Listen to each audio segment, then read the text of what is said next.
बहुत बहुत स्वागत है आपके और हमारे YouTube चैनल धर्मशर पर। तो आज हम सब पढ़ने वाले हैं पाठ 12 क्लास 12 के पाठ 12, जिस पाठ का नाम है हार जीत, जिसका लेखक है अशोक वाजपेयी। लेखक कौन है? अशोक वाजपेयी। तो आज प्रश्न उत्तर पढ़ने वाले हैं। इसकी अगर संपूर्ण व्याख्या जो देख लिए उन्हें प्रश्न उत्तर थोड़ा भी भारी नहीं लगेगा, बहुत आसान शब्दों में उत्तर समझ आ जाएगा आप सबको।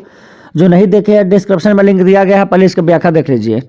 उसके बाद सबसे पहला क्वेश्चन है आप सबके सामने कि उत्सव कौन और क्यों मना रहे हैं। उत्सव खुशियाँ कौन और क्यों मना रहे हैं? तो इसका उत्तर होगा कि उत्सव प्रत्येक नागरिक मना रहे हैं। मतलब जितना भी गांव के लोग हैं, नगर के जितना लोग हैं नगर के, उस सारे लोग खुशियाँ मना रहे हैं। और क्यों मना रहा है? क्योंकि उन्हें बताया गया है कि उनकी सेना और रथ विजय प्राप्त करके लौट रहे हैं। बस उत्सव कौन मना रहा है? उत्सव नगर के हर लोग मना रहा है। और क्यों मना रहा है? इसलिए कि उन्हें बताया गया है कि जो हमारी सेना थी वह जीत कर वापस आ रही है। ठीक है, उत्तर समाप्त हुआ। 2 नंबर देखते हैं क्वेश्चन। 2 नंबर क्वेश्चन है कि नागरिक क्यों व्यस्त हैं। नागरिक क्यों व्यस्त है?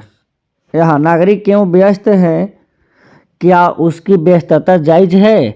नगर में रहने वाले लोग को नागरिक कहा जाता है। जितने भी नागरिक हैं नगर करने वाले, मतलब जितना भी लोग हैं, सभी के सभी व्यस्त है क्या उत्सव मनाने में। तो क्या उसकी व्यस्तता जायज है? जायज बात बा वो व्यस्त उत्सव मनाने में। इसका उत्तर सुनिए।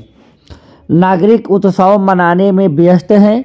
मेरे हिसाब से उनकी व्यस्तता जायज नहीं है। अपने हिसाब की मैं बात बतलाता हूँ कि जितने भी नगर के रहने वाले नागरिक हैं उत्सव मनाने में सभी व्यस्त है। मेरे हिसाब से उनकी व्यस्तता जायज नहीं है। अब क्यों नहीं है मैं बतलाता हूँ। इसलिए कि किसी भी नागरिक को यह पता नहीं है कि युद्ध किस बात पर था और शत्रु कौन था। बस जीत की बात सुनकर सब व्यस्त है। कितना सोचने वाली बात है। नागरिक को यही पता नहीं है कि मेरा दुश्मन कौन था और युद्ध किस बात पर था। बस जीत की बात सुनकर सब व्यस्त है कि हम जीत के बारी नाचो गाओ खुशियाँ मनाओ। अरे किसे जीते हैं? किस बात पर युद्ध था? दुश्मन कौन था? ये किसी को पता नहीं है। तो फिर वैसा उत्सव के क्या फायदा? ये उत्सव जो हम व्यस्त है, व्यस्तता जायज कैसे होगा? मेरा नहीं है।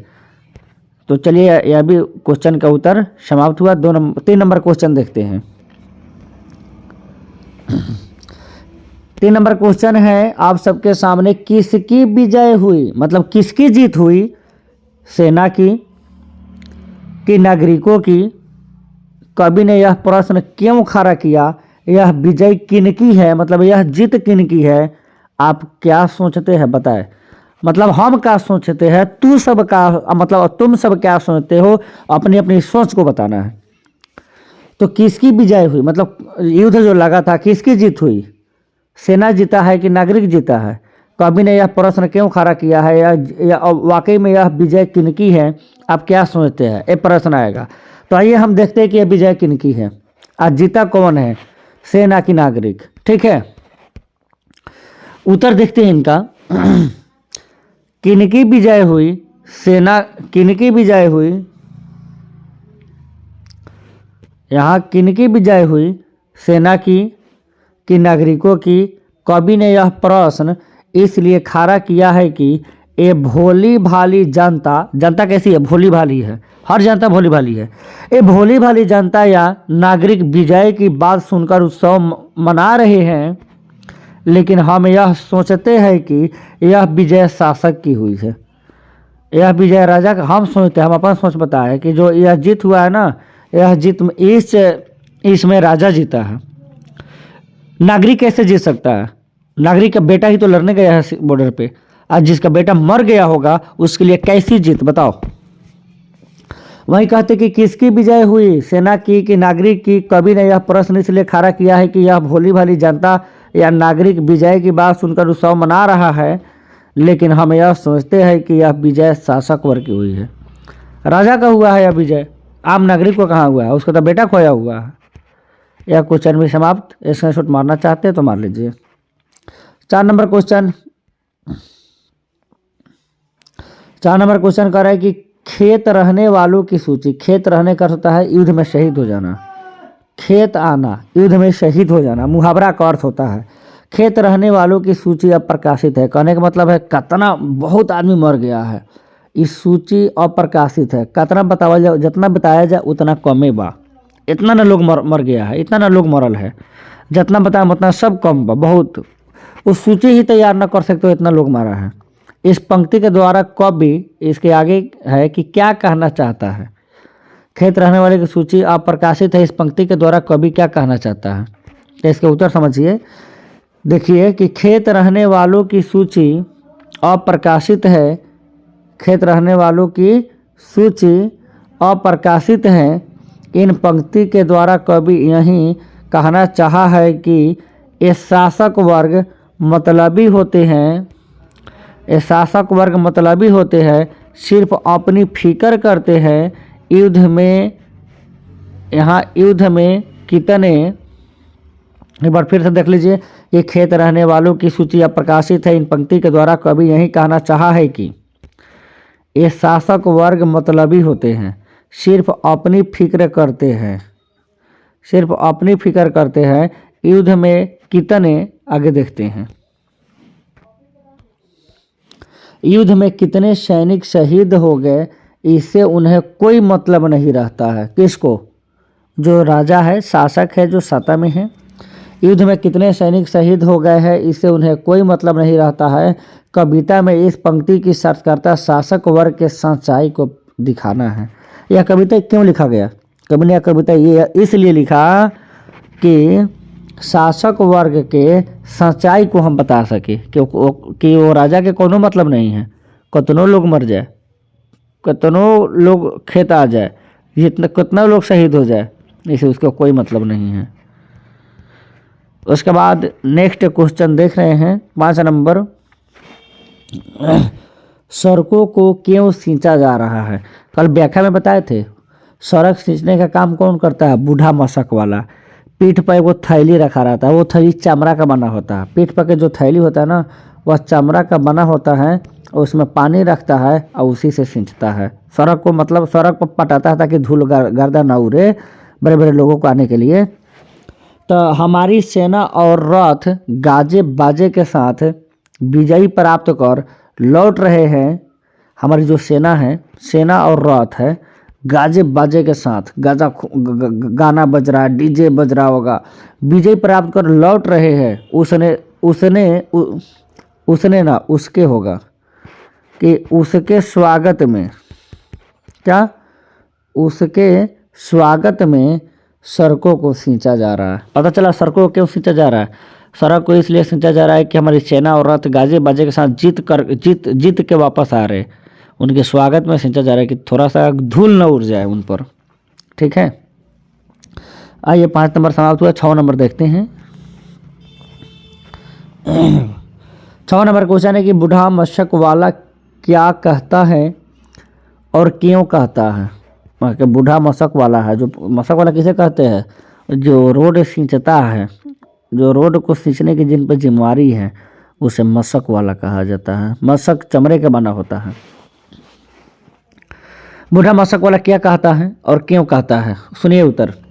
बूढ़ा मशक वाला कहता है, हम एक बार फिर हार गए हैं और गाजे बाजे के साथ जीत नहीं, हार लौट रही है, पर इस पर कोई ध्यान नहीं दे रहा है। बूढ़ा ऐसा इसलिए कहता है कि इन्हें सब सच्चाई दिखाई दे रही है, इन्हें सब सच्चाई दिखाई दे रही है,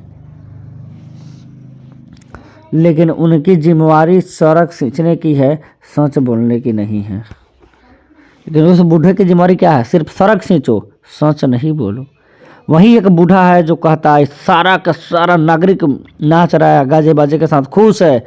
वही एक बूढ़ा है जो कहता है कि हम फिर से एक बार हार गए हैं, हम फिर से एक बार हार गए हैं।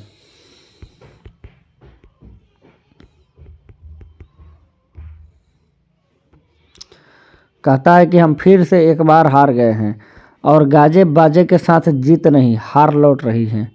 पर इस पर कोई ध्यान नहीं देता है। ये भी क्वेश्चन समाप्त हुआ।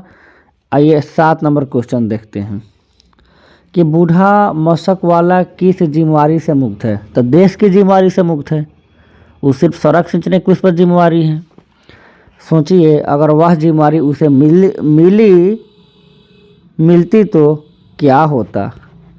बूढ़ा मशक वाला किस जिम्मेवारी से मुक्त है, अगर मान लो जिम्मेवारी अगर बूढ़ा को मिलता तो क्या होता देश को। सुनिए उत्तर।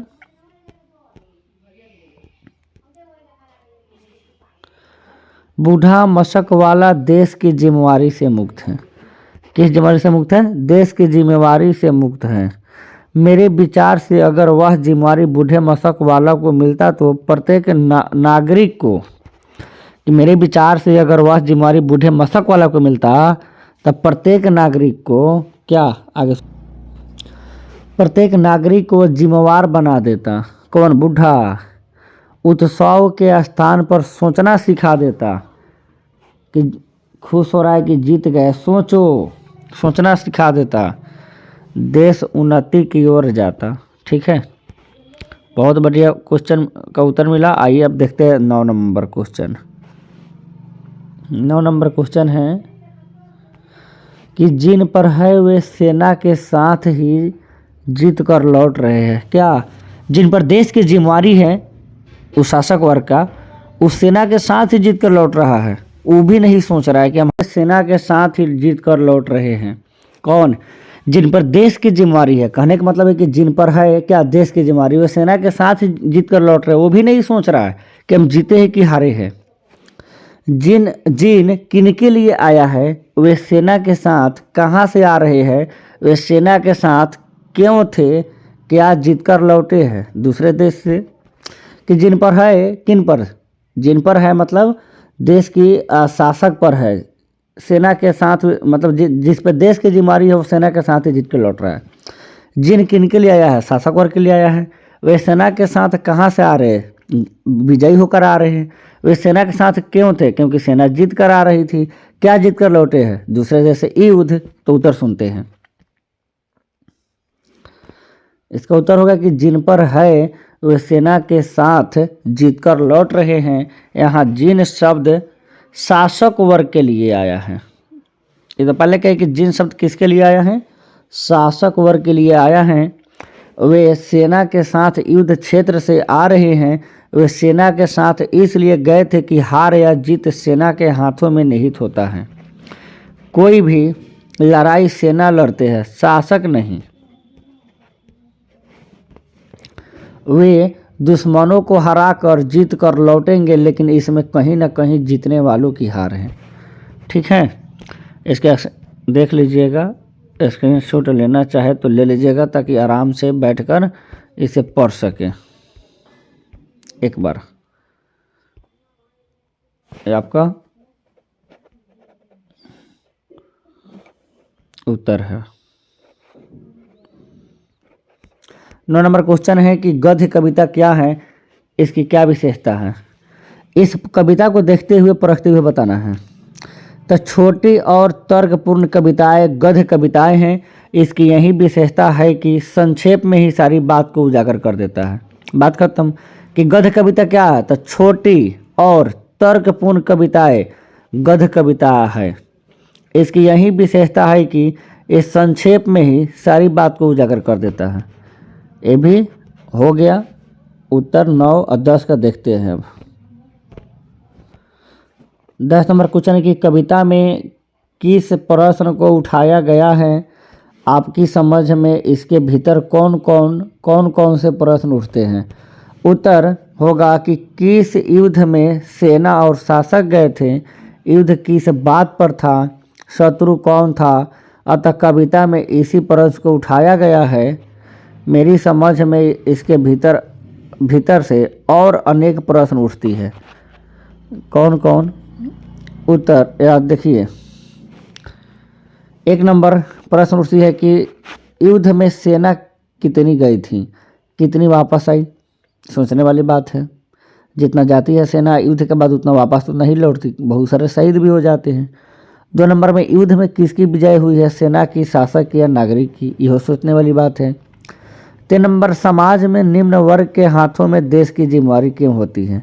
धनिक के बेटा सा काहे न लड़ने जाता है? अमीर के बाल बच्चा सा क्यों नहीं सैनिक होता? और देश की कमान उसके हाथों में क्यों नहीं होता? देश के लिए वो जिम्मेवारी क्यों नहीं रखता, जिम्मेवारी क्यों नहीं उठाता? निम्न वर्ग, छोट वर्ग के लोग ही देश की सेवा क्यों करता है? ये सब सोचने वाली बात है। इस तरह से चैप्टर समाप्त हुई।